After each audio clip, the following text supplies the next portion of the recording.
Hey, it's me just taking another video here. Another Dodge project. I did my water pump on the 5.2 today, which is the same with the 5.9.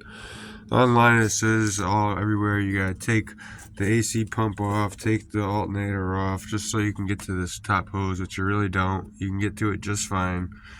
And then, anyways, all you gotta do is take the reservoir tank off. Just comes right up and out. And then the washer fluid tank, you push it in the back, stuff a screwdriver in the back here. There's two pins, and then you just pull it straight up, and then you set it to the side over here. You don't have to unplug anything off of it.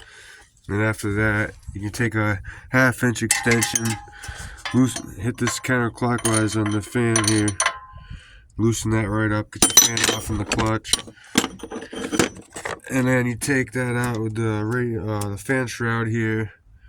Then you got all that out of the way, and then you just loosen up all your bolts here.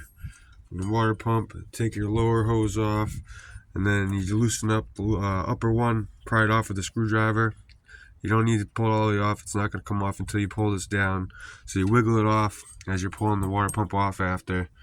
And then put your new gasket on, put your water pump up, and as you're putting it up, you just wiggle the new pump right onto the old hose up top. Works just fine.